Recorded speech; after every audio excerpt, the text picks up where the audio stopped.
मंडळ आज जालन्यात जाऊन भेट घेऊन आलेला आहे। आता देखील बैठकीत आपण उपस्थित होता। नेमकं काय ठरलं आहे, आता पुढे या मागण्या ज्या देण्यात आलेल्या आहेत त्या मान्य होणार आहेत आणि त्याचा लेखी आश्वासन आपण तिकडे घेऊन जाणार आहात का? हे बघा, गेल्या 9 दिवसापासून प्राध्यापक लक्ष्मण हाके आणि नवनाथ वाघमारे हे वडीगोद्री जालना जिल्हा येथे उपोषणाला बसलेले आहेत की ओबीसीच्या आरक्षणाला धक्का लागू नये, सगळे सोयरेच्या बाबतीमध्ये सरकारची भूमिका काय आहे।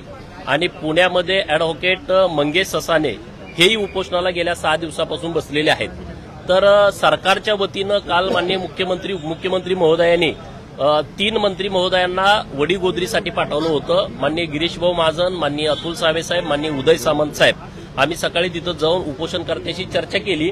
उपोषणकर्त्यांनी जी काही भूमिका मांडली होती ते सरकारच्या कानावरती घातली आणि पुण्याचं शिष्टमंडळ स्वतः 5-6 लोक इथं उपस्थित होते, वडीगोद्रीचे 5-6 लोक इथं या बैठकीसाठी उपस्थित होते। महत्वाचा जो विषय आहे सगळे सोयरेच्या बाबतीमध्ये, तर सगळे सोयरेच्या बाबतीमध्ये सरकारकडे ओबीसी सर्व नेत्यांच्या वतीनं शिष्टमंडळाच्या वतीनं भूमिका ठामपणे मांडलेली आहे। सरकारच्या वतीनं सर्व पक्षीय बैठक घेऊन सविस्तर चर्चा झाल्याशिवाय याच्यावरती निर्णय होणार नाही हे स्पष्टपणे सांगितलंय आणि त्या चर्चेमध्ये उपोषणकर्ते सुद्धा उपस्थित असतील। ही बैठक शक्यतो 29 तारखेला होईल असं सरकारच्या वतीनं सांगितलेलं आहे। नंबर 1। नंबर 2, जे दाखले 9 महिन्यामध्ये दिलेले आहेत कुणबी दाखले, मग त्यामध्ये काही खाडाखोड करून बोगस दाखले सुद्धा दिलेले आहेत, ती बाब सरकारच्या निदर्शनास आणून दिली। तर सरकारच्या वतीनं ह्या सगळ्या दाखल्यांची पडताळणी करण्याचा शब्द आता बैठकीमध्ये माननीय मुख्यमंत्री उपमुख्यमंत्री महोदय यांनी या बैठकीमध्ये दिलेला आहे। तिसरा जो महत्वाचा विषय होता की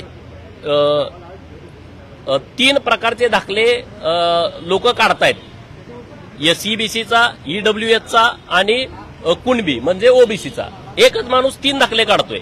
जी जाहिरात येईल ज्याच्यामध्ये मोठी संख्या असेल तर तो दाखला तिथं वापरला जातोय। ही बाब सरकारच्या निदर्शनास आणून दिली तर सरकारच्या वतीनं असं आदेश देण्यात आलेले आहेत की इथून पुढं जात प्रमाणपत्र आणि जात पडताळणी देताना त्याला आधार कार्ड लिंक केलं जाईल, म्हणजे दुबार तिबार असं कुठलंही खोटं जात प्रमाणपत्र दिलं जाणार नाही। हा एक चांगला विषय सरकारच्या वतीनं घेतला। ओबीसीच्या बाबतीमध्ये महामंडळाला निधी असेल, महाज्योतीला निधी असेल तर त्याचं प्रमाण फार कमी आहे। एससी, एसटी, ओबीसी आणि मराठा समाज, बार्टी, टीआरटीआय, महाज्योती आणि सारथी यांना 300 कोटी तुम्ही देताय। आम्ही निदर्शनास बाब आणून दिली की आदिवासी जमातीची संख्या 7% आहे, 12% एससीची संख्या आहे, त्यांना तुम्ही 300 देता। मराठा समाजाला तुम्ही 300 कोटी देता आणि 54% ज्यांची लोकसंख्या या महाराष्ट्रात आहे त्यांना सुद्धा तुम्ही 300 कोटी देता। तर लोकसंख्येच्या प्रमाणामध्ये मग ते या संस्थांना असेल, बार्टी, टीआरटीआय, महाज्योती आणि सारथी किंवा महामंडळ असेल तर या महामंडळाला निधी तुम्ही लोकसंख्येच्या प्रमाणात दिला पाहिजे, म्हणजे महाज्योतीला मोठ्या प्रमाणात निधी दिला पाहिजे। तर सरकारनं आता ती गोष्ट मान्य केलेली आहे। असे अनेक विषय चर्चेला आले की अण्णासाहेब पाटील आर्थिक विकास महामंडळाच्या माध्यमातून गरीब मराठा समाजाच्या मुलांना 50 लाखापर्यंत कर्ज दिलं जात आहे आणि त्याचं व्याज सरकार भरतं, परंतु वसंतराव नाईक महामंडळाकडे अर्ज केल्यानंतर 2-2, 3-3 महिने त्या ओबीसीच्या मुलाला कर्ज मिळत नाही। तर आता आम्ही मागणी अशी केलेली आहे की आता महाराष्ट्रातील ओबीसीच्या योजना या मराठा समाजाला लागू केल्या होत्या। आता आमची मागणी अशी आहे की जे मराठा समाजाला दिलंय ते तुम्ही ओबीसीना द्या, म्हणजे ओबीसीला चांगल्या प्रकारे न्याय मिळेल। तर दुसरा विषय असा आहे की सगळे सोयरे, आता या मीटिंगमध्ये चर्चेला विषय आला, काही मान्यवर मंडळींनी हा विषय समोर आणला की सगळे सोयरेच्या बाबतीमध्ये काही लोक हायकोर्टामध्ये गेलेले आहेत आणि 27 तारखेला त्या बाबतीमध्ये सुनावणी आहे, म्हणजे मराठा समाजाची पण फसवणूक होऊ नये। मराठा समाजाला तुम्हाला जे काय द्यायचं आहे ते तुम्ही कॉन्क्रीट द्या, ओबीसी समाजाची फसवणूक होऊ नये, ओबीसीच्या आरक्षणाला धक्का लागू नये, असे एक व्यवस्थितपणे चर्चा या बैठकीमध्ये झाली आणि आता सर्वपक्षीय बैठक होईल ना। या सगळ्या आंदोलनाचा काही लोक राजकीय फायदा उचलू पाहतायत, सगळेच येतील त्या बैठकीला, मराठा समाजाच्या नेतृत्वाने सगळे यावं।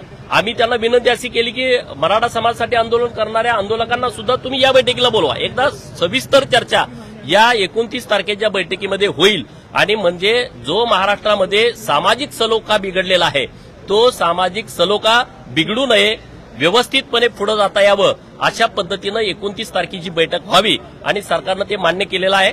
सर्वपक्षीय बैठक बोलवून यातून आपण पुढे जाऊ. हे सगळं होत असताना मनोज जरांगे म्हणतायत केली का? आजची जी बैठक आहे ती कुठेतरी मॅनेज होती आणि मराठा आरक्षण मिळूच नाही यासाठी या सगळ्या बैठकी होताना पाहायला मिळत आहेत. आणि बघा, मराठा समाजाला सुद्धा माझी हात जोडून विनंती आहे, मराठा समाजाच्या मुलांचं सुद्धा नुकसान होता कामा नये. मराठा समाजानं सुद्धा हीच मागणी केली पाहिजे.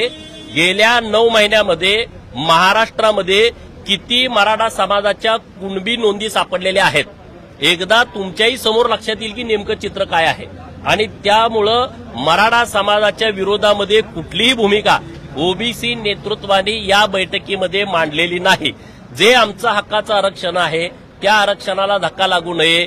मराठा समाजाला जे 10% वेगळं आरक्षण दिलेलं आहे त्याबद्दल कुणाचं कसलंही दुमत किंवा ज्यांच्या जुन्या कुणबी नोंदी आहेत त्यांच्याबाबत कुणीही विरोध केलेला नाही.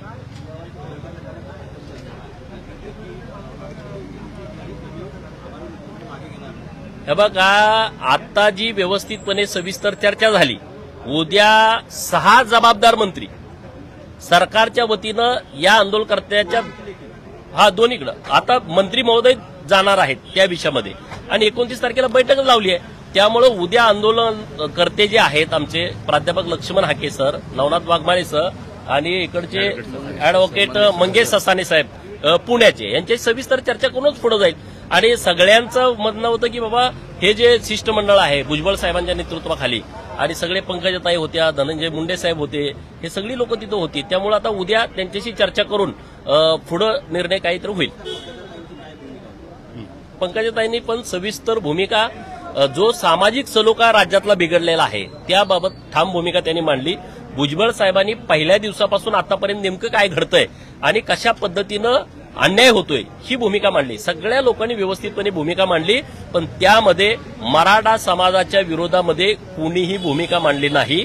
ओबीसीचं हक्काचं आणि अधिकाराचं संरक्षण झालं पाहिजे ही भूमिका सगळ्यांनी मांडली.